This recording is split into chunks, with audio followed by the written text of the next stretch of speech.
Yes, I am a year and a half late to this. What of it? Just for reference, Tears of the Kingdom came out May 12th of last year, and I finished it about a month and a half ago. Now, I didn't 100% it or anything. I don't really tend to do that with games at all, and especially not a huge open world Zelda game. I'm not one of those people that's gonna go around and collect all the Korok seeds. But, you know, I completed the main storyline, the main quests, I got all the cutscenes, I did all the, you know, the main stuff. Tears was a highly anticipated game for me. I even took off work for its launch day, because that's the kind of person I am. So, it's hyped up, right? Did it disappoint? Not necessarily. And despite what you may think and what you are about to hear in this video, I still really love this game. I love Tears of the Kingdom, I will say that. This is all just my opinion and like observations I've made about the game, but I still think it's a great entry into the Zelda series, despite my critiques. All of the points I'm about to make are purely based on my own opinion. I have not watched any like reviews in preparation for this or anything. I wanted this to be purely based off of my own experience with the game. I might have watched Scott the Woz review this game like when it first came out, but I honestly can't remember anything that he said about it. So that doesn't count. And since I feel like everyone and their mother has reviewed Tears of the Kingdom at this point, you might watch this and be like, yeah, everybody has said this is nothing new. Or you might be like, you're stupid, you're wrong, and fair. I don't know. I'm just making a review. I've never done a review before, so this might be a little unorganized. Bear with me. Why did it take me so long to finish Tears of the Kingdom? For starters, this is relevant because I feel like it's the basis for most of my critiques about this game, and that is, I love Breath of the Wild. When I say I love Breath of the Wild, like, it is one of my favorite games of all time. It had an impact on me on a deeper level. I can't take myself seriously when I'm saying that. But it was my first open world game. It was technically my first Zelda game. It got me into the series. It got me into open world games. Like, this is something special. I have clocked hours and hours of my life into this game. I didn't 100% it. I didn't get all the Korok seeds, okay? I didn't do any of that. I completed all the main stuff. I pretty much did almost all of the side quests, and I did all the DLC. I didn't complete the Master Trials. I'm not skilled enough for that. So, as someone with a deep appreciation and love for Breath of the Wild, going from that to Tears of the Kingdom is interesting. First off, as a standalone game, like, let's say Breath of the Wild didn't exist, right? I can't imagine how it would be going into Tears of the Kingdom with like a completely new mindset, not knowing anything about Breath of the Wild. It would blow you away. But it's not a standalone game. It is a sequel. But before we get into my critiques, let's just start with a few things I really like about the game. Okay, this is more of a minor point. Also, spoilers. I forgot to say that. Spoilers, obviously. I'm gonna be talking about like most of the things in the game. Anyways, what I was saying, this is more of a minor point, but I just rewatched it, so I wanted to say something about it. The Tears of the Kingdom intro, like when Link is just jumping down into the Sky Islands and you see the title screen for the first time, gives me goosebumps every time. It's a magnificent intro. I love it. The music and the direction of that scene and just everything about it, just like, it's just so good. On to my main points. My likes, not my critiques. First off, the mechanics and the new abilities they give you in Tears of the Kingdom are like borderline unbelievable. I remember when the game first came out and Twitter was like blowing up because game developers were losing their minds over the things that you could do in Tears. It's amazing that they were able to pull this off, and I feel like all of the abilities are super fun. They don't make me miss the old abilities that much. Maybe except for stasis. Sometimes I do miss stasis.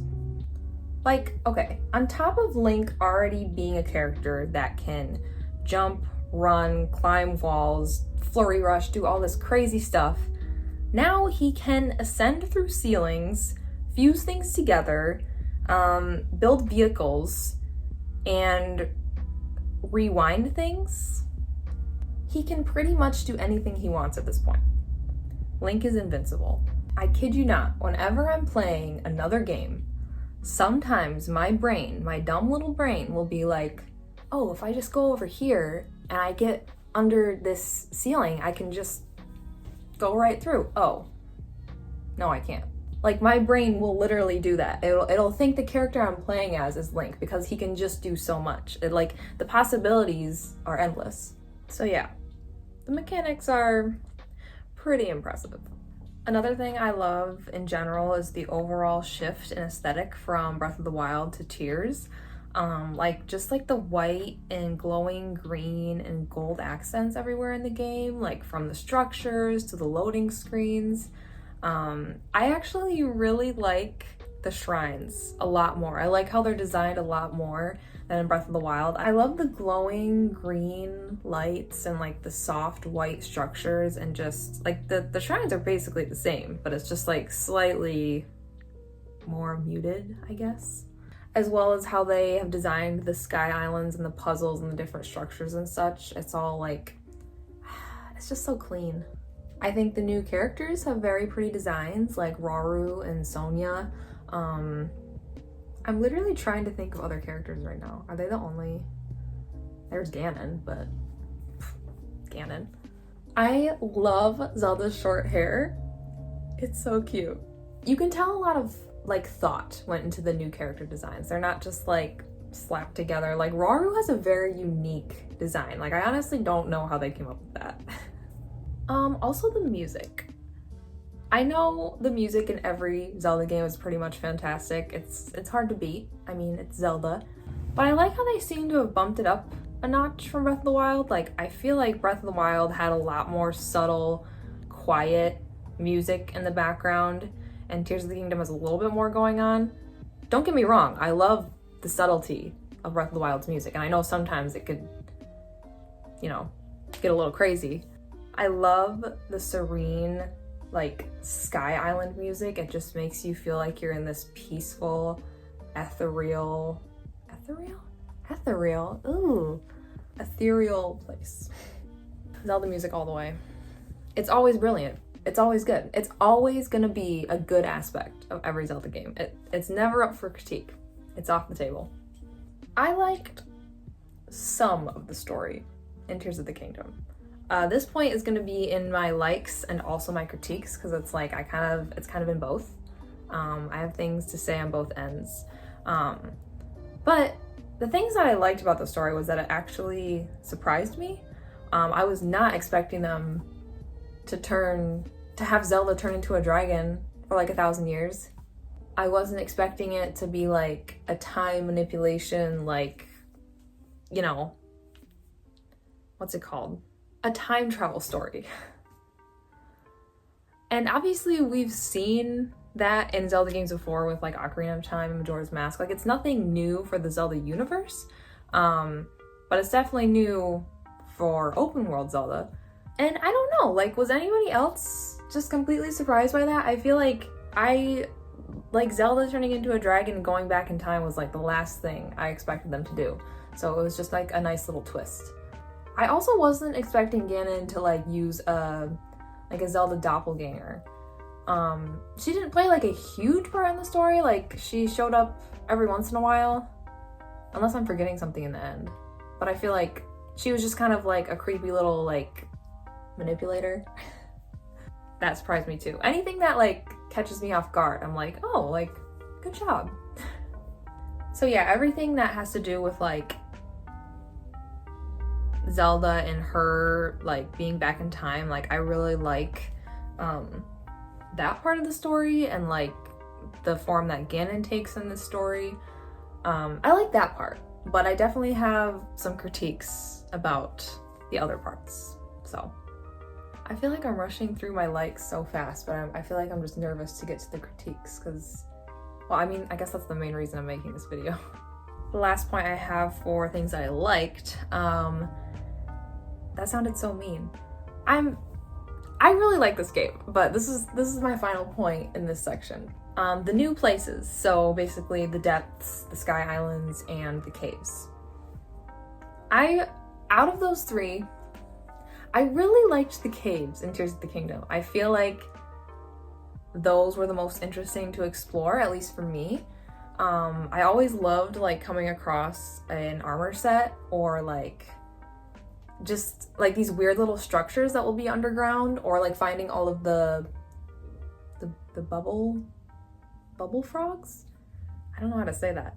Like especially below Lookout Landing, I feel like anywhere that there were like old abandoned structures underground in the caves, or when you like went down into a well, I just thought that was kind of cool. I also liked the depths as well as the sky islands. They kind of are like a part of my critique as well. Like I have a few things to say on them, but I'm gonna keep this part positive because I really did enjoy them. Like the sky islands are beautiful. It's super similar to like the Great Plateau, or in the sense that you have to kind of like do the same thing, but I feel like it's a lot prettier than the Great Plateau. Each area, like the caves and the depths and the sky islands, are like completely different from each other. They have completely different atmospheres. Like with the depths, I literally felt like I was playing a horror game sometimes because it's so dark. It is so dark down there. I was really thankful that I had Tulin with me by the time that I went down there because I'm such a baby. Like I won't even play horror games, and I was thinking like, this is kind of spooky. Like something's gonna jump out at me. Anytime you would find like abandoned structures, I really liked down there, like the mines, the arenas. So any kind of like abandoned empty structure, I always really liked finding those. So yeah, all the new areas have like positives to them. They're all fun to explore because those are the new parts, and they always have something that like can keep you interested for the most part, but I'll get to that in a second.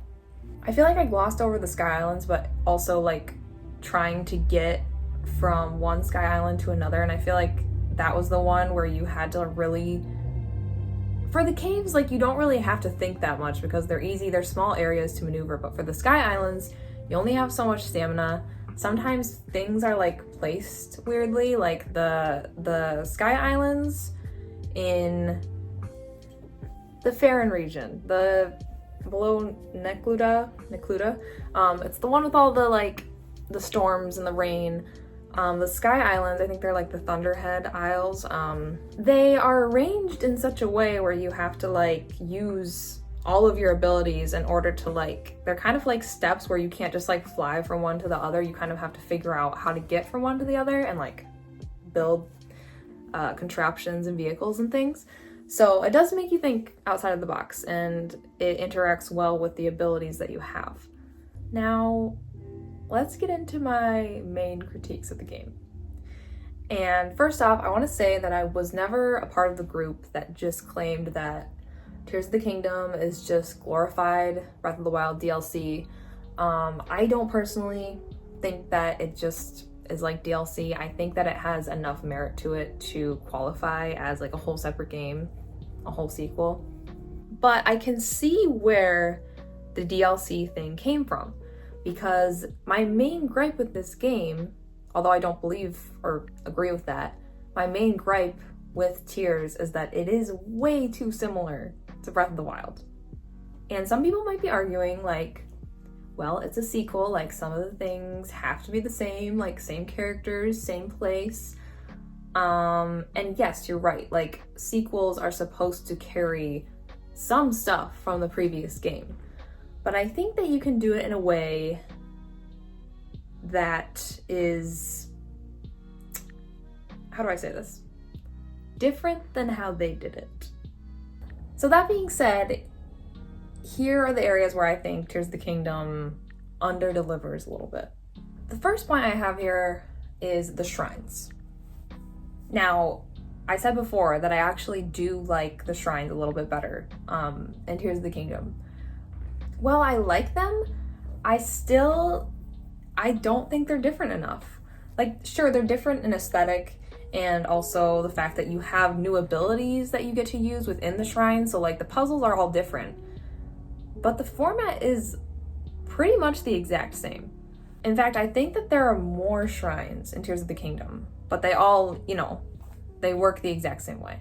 I'm just thinking, like, why not something new? Like, why not bigger, fewer dungeons, which they technically did instead of the Divine Beast, but I'll get to that in a second. I can see that they just loved the shrine format so much that they weren't really willing to go outside of that. But it's just weird that it's like pretty much exactly the same. And that's the same with the towers. The towers, they're a little bit different. Like, now you can launch into the sky, but they're still just towers. The shrines and the towers and Tears are not different enough to feel super new. Like, you still feel like you're playing in just an upgraded shrine. You're launching from an upgraded tower. It's just not new enough. My next critique is, this sounds mean, the champions. I like the champions, don't get me wrong, but they were the main characters that you worked with in each region for Breath of the Wild. So for the entirety of the game, like, you saw a lot of them. And if you are a diehard fan of the Breath of the Wild saga and you played Age of Calamity, they also played a huge role in that. So we've seen a lot of these champions. Like, I have nothing against Riju and Sidon and Yunobo and Tulin. In fact, Tulin actually is the newest one now that I think about it, because he wasn't really in Breath of the Wild. Tulin's fine. But I just feel like they accompany you again in the quests, and so you're just you're interacting with a lot of the same characters. And that makes sense, right? Like, they're not just gonna disappear. It makes sense for them to be there story-wise, but I don't think that they needed the same spotlight, if that makes sense. It would have been nice to have more new characters to help you, because again, it's just, they were there for the last game, they're there again for this game. And I'm sorry if there are any diehard fans of the current champions, the champion characters, but I would have liked to have seen new characters in more prominent roles. Because almost all of the new characters are bound to the past storyline. Like, they're almost all in the past. I feel like there aren't that many new ones in the present storyline of Tears. My critique about that part of the champions segues into my next point, which is the champions' power-ups. I'm going to be honest with you, not only are the champions' power-ups extremely similar to the old champions' power-ups in Breath of the Wild, but I would argue that they are all downgrades. Like, the only thing that really sticks out as a lot better about these ones is the faster recharge time. Like, they do recharge really fast, I'll give them that. But if we go in order, so like Mipha's Grace versus Sidon's Bubble, I feel like I rarely ever used Sidon's power-up. Like, I feel like I just deactivated him because he was just kind of like running all over the screen and I just wanted him out of the way. And Mipha's Grace was something that I actually used a lot because she's like a fairy on drugs. Like, she gives you a ton of extra hearts. She revives you instantly. I feel like I just used her power-up a lot more, even if on accident. And it's weird that Sidon's ability is supposed to replace Daruk's, which I guess the only advantage Sidon's power-up has over Daruk's is that it recharges faster. But for some reason, it still feels like it's not as good as Daruk's is. Like, it can sometimes, with Sidon's power-up, sometimes it'll deactivate right when I need it. Whereas with Daruk's, you control when it's activated, if that makes sense. So I feel like you had more control over it. Whereas if you didn't use Sidon's bubble right away, it kind of like disappears. Yunobo's power-up is probably the most unique and one of the most useful, I will say. He is useful in the caves and when you're breaking rocks. And it is different now that I think about it from the other champions' power-ups. I don't think that any of them could really break things. Yeah, no. So I would say Unobo's is like, it's fine. It's new enough to not be like repetitive. Riju's power-up is tricky to critique because the recharge time, again, does give it some leverage. But I absolutely hate the fact that you have to use an arrow in order to use it. Like, I don't like how this power-up is dependent on something that you have in your inventory. That doesn't really make any sense to me, considering none of the other power-ups are like that from Tears, the other ones in Tears, and also the previous ones from Breath of the Wild. I think, like, there were a few times in the game, in the final moments of the game, like, if you don't have arrows, but you really need her lightning power, like, there's nothing you can do about it. And as somebody who loves using the bow in these games, like, that's probably my favorite weapon to use. I use those a lot, and so I kind of cherish my arrows in both games. And so the fact that you have to use them up in order to use her ability, I just don't like it. Now, Tulin's power-up. This is ironic because Tulin is probably my favorite out of the champions. Like, he's so cute. Like, he gets a pass, but his power-up does not. I think Tulin's power-up is the biggest downgrade out of all the champions' abilities, in my humble opinion. I cannot tell you how much I can't believe I'm saying this, I miss Rivali's Gale. I don't even like Rivali. I thought, like, when I first got the power-up, I thought it was the most useless one, and that was the one I used all the time in Breath of the Wild because it's so helpful in the rain when you don't feel like climbing up this huge wall, when you just want like a little boost. It was my favorite. And Tulin just has a slightly less powerful one, and now it goes sideways. Which makes sense, seeing as you're flying around in the sky all the time, like, to get there. His power-up makes sense for that, right? But there were so many times that I was playing where I was like, I just want Rivali's Gale back. Maybe that's just me. Maybe I don't know. I feel like I've heard other people say that too, but I don't know. I think his is the biggest downgrade, unfortunately. The 5th Sage's power-up, or Minoru's power-up, I didn't end up using that much. Honestly, I would just kind of forget about it. I don't have a lot to say about that other than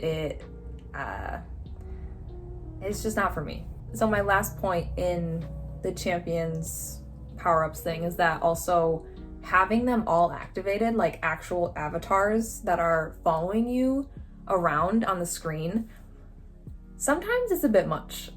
Sometimes the screen gets a little crowded. I'm not sure why they did that, because the other power-ups, they didn't take the character being on screen with you or like a little icon like floating around you. Like, they were invisible, and you still knew that you could use them at any time. But with these, they apparently just, you have to have the character's avatar like with you constantly. And with all of them, like with one of them it's fine. Like with Tulin, like I said, I actually really liked having Tulin with me in the depths because I felt like a little less scared. But having all of them activated is just, when you're fighting a bunch of enemies, it's literally chaos. It's a battlefield.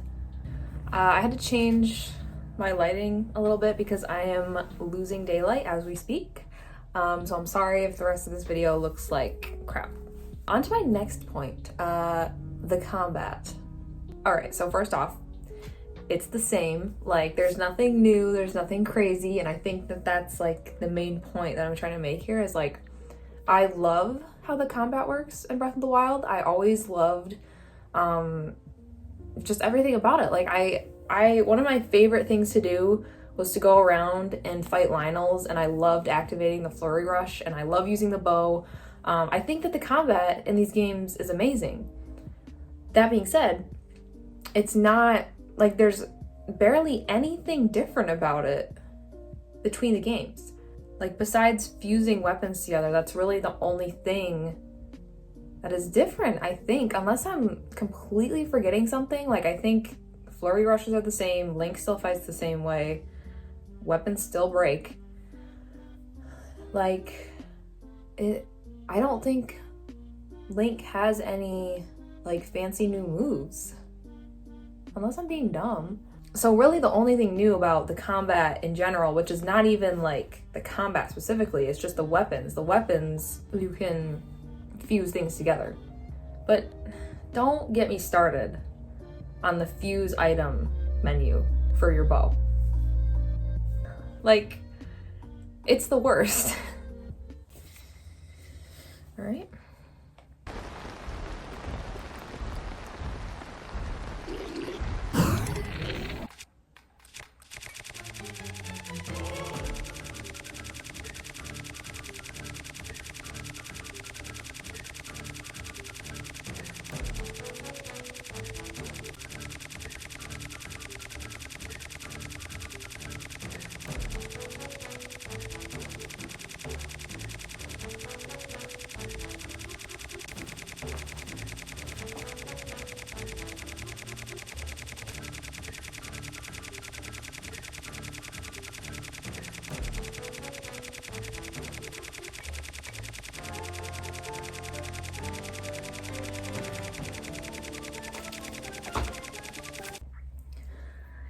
It literally is the worst. Even with like the different sorting features, you can sort it by like, I think it's like most used or like last thing collected or like in order of what it is. I don't know. It's still the worst. And what's crazy is they brought it back for Zelda Echoes of Wisdom. So like your Echoes menu, it works the exact same way. I don't know why they did that. I'm gonna be honest, I don't know. I think that there could have been another system for that. But whatever, I'm not a game developer. I don't know. It's just, it seems like it's so annoying. My next point, the enemies. All right, just putting a new horn or a new feature on a bokoblin, a moblin, a Lionel, whatever it is, and giving them like a slightly different drop and virtually changing nothing else. I think that they should have come up with some kind of explanation as to why the moblins, the bokoblins, and whatever, Zolfos, like why they're all gone. I think they should have made like completely new monsters, which they got rid of the guardians and like they're nowhere to be found in Tears of the Kingdom. And they kind of like made up that like, oh, they excavated all of them and got rid of them, right? I think that they should have done that with all of the main mobs that are on the surface. They did bring new enemies into the game, to be fair. And a lot of them are great, like the freaking gloom hands. I miss how terrifying the guardians are, but those hands are also freaking terrifying. One of my favorite things to do, I think I just mentioned this in my other point, but I love fighting Lionels, and I was hoping that they would have some new tricks and that maybe I would be caught off guard, because if you have played Breath of the Wild and you already know how to fight them, like it's the exact same thing. Like there are no new tricks. They're just the same. They just look slightly different. We do have new enemies, but like the majority of the ones that you're gonna run into are mostly the same. Or the newer ones, just like the Froxes and the, whatever those, oh, I forgot what they're called. They aren't like super like difficult to deal with. Like one of those versus like a white moblin or white bokoblin, like they're pretty easy. Regardless, I think they should have done away with the older enemies. I don't think they should have like just given them a slightly different look. I think that they should have changed them completely or just put new ones in. My next point, this one's more of a minor one, like maybe it should have been one of the first ones I mentioned, but the armor choices. And all right, like fine, some of the new armor in this game, like it goes hard. But I found the majority of them just, like, first off, they're all super bizarre looking. Like, they make Link look like an alien and less like a Hylian. And I just like didn't find myself using them a lot. And it's not just the aesthetics, like I just found myself gravitating towards the older armor sets because all of the ones from Breath of the Wild are there and you can go and find them. And I was just wearing those a lot more. And I don't know if that's why I already knew the bonuses that you got from each set or like what they did. So yeah, the new armor, it's just not my favorite. That could just be a personal thing. This next point circles back to one of my previous points in the beginning, and that is the story. So the story is part of what I like about it and also what I don't like about it. And like I said, I don't really have a problem with most of the story when it comes to like what happens with Zelda in the past timeline. I think that's like the stronger part of the story. My gripe with the story comes from everything that happens in the present time while you're playing on the surface. And that is because, you guessed it, it literally plays out the exact same way as Breath of the Wild. Like, you go to each region, same region, like the Rito village, the Gerudo village, the Gorons, the Zoras, like whatever. You go to the same exact places. They all have an issue, they all have a problem, just like they did in Breath of the Wild. You have to fight with the designated champion and go fight with them in a temple. And while they are temples, technically, it's just like having a divine beast. Like it's literally played out the exact same way. And I'm just wondering why. Like, each one is slightly different because the phenomena of like whatever's happening, like it is different from Breath of the Wild, but it's not different enough.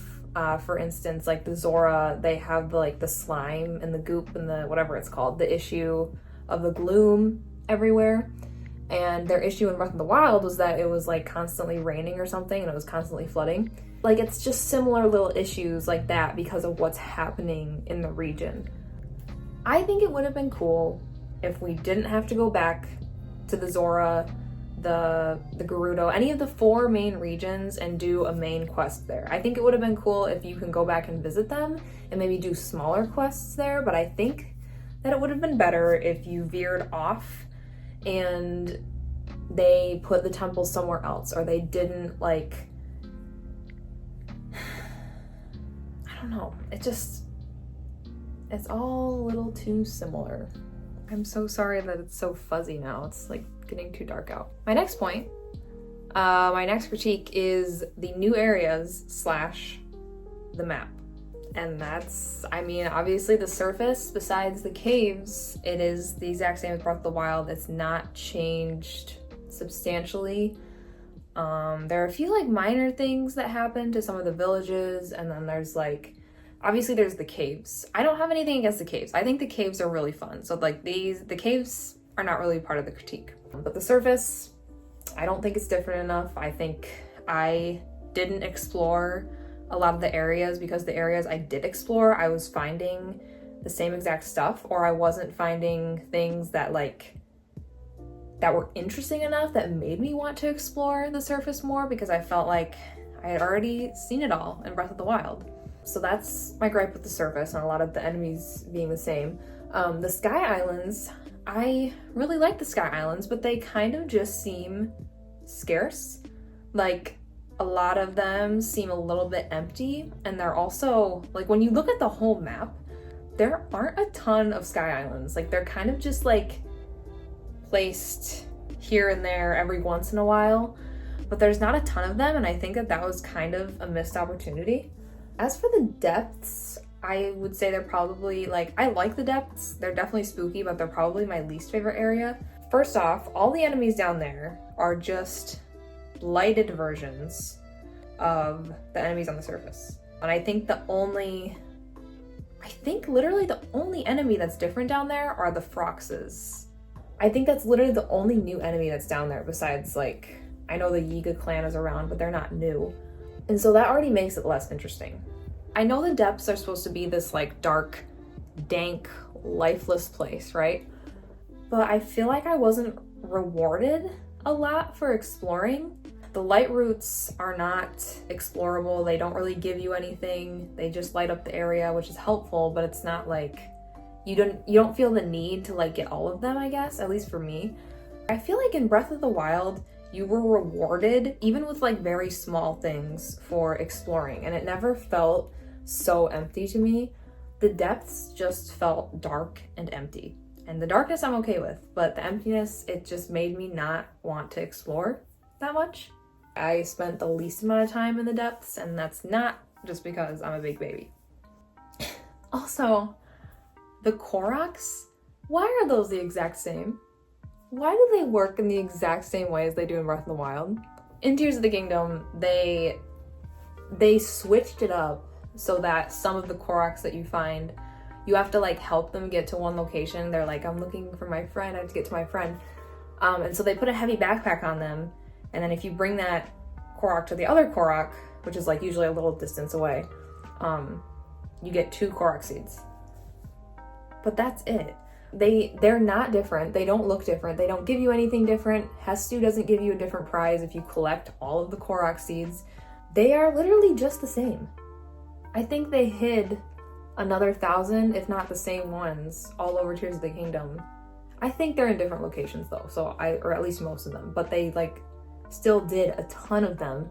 It makes sense using their system from Breath of the Wild if you want to expand your inventory, but they could have done away with that system. They could have made the Koroks give you something else, or done something else, or like find them or collect them in a different way, but they didn't. And you'd think that Breath of the Wild being one of my favorite games, that you'd be like, oh, this is just like it. I really like Breath of the Wild, so I'm gonna really like this. But I found myself just wanting a little bit more, a little bit of something new. It didn't feel like a completely new experience, which I know that sequels are totally capable of doing. The main sequel I can think of right now that has done a good job with that is FF7 Rebirth.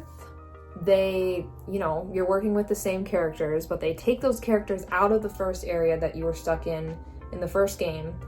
They have the same combat system that's really fun, but they give you new power-ups, they give you new abilities, they let you like fight with your teammates now. They change it enough to make it feel like it's new and like it's not just the same thing from the last game. And along with all the areas that you explore, all the things that you do, like it feels like a completely new game, but obviously it's still part of that series. When we hardly knew anything about the sequel to Breath of the Wild, I always pictured like thinking it would be cool if the next game like started out as maybe Link and Zelda are like on a ship and they have to travel to like a completely new area, and you get like this whole new map, new enemies, new villages. So like basically the only thing that's the same is that Link and Zelda.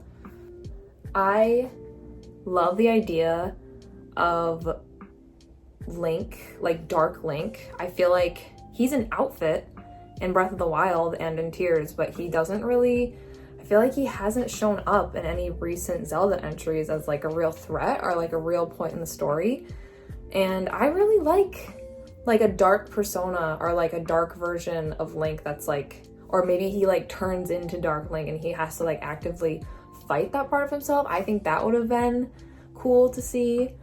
Or like Link specifically having an issue that he has to deal with himself instead of just like having to go and save Zelda, like maybe something he has to fix about himself first. Link is such a blank slate and Nintendo makes him that way. But it would be cool to like actually give him something to work with, instead of just like don't get me wrong, I love the typical Zelda formula, but it also would have been cool if it was slightly different. Also, Zelda actually being there, like in my idea, I would love if Zelda was playable for some parts, or like at least helped you like solve puzzles or something. The fact that she was gone for the entirety of Tears of the Kingdom again is kind of disappointing. And I love playing as Link. I don't think Zelda needs to be a fully playable character, but like maybe just for some sections or some puzzles it would have been cool to see. It is really dark in here. Also, Like, you get to explore underground, you get to explore caves, underground, and skies. I think that it would have been cool to have underwater exploration. Ever since playing the Fontaine section, I hope I'm saying that right, in Genshin Impact, and they opened up like the underwater exploration, I was thinking like, how cool would that be to see in an open world Zelda game? Like, I think that they could do that so well. Back to the whole question of this video, why did it take me so long to finish Tears of the Kingdom? Other than the fact that it is a super huge, long game, if you want to see most of it, that is.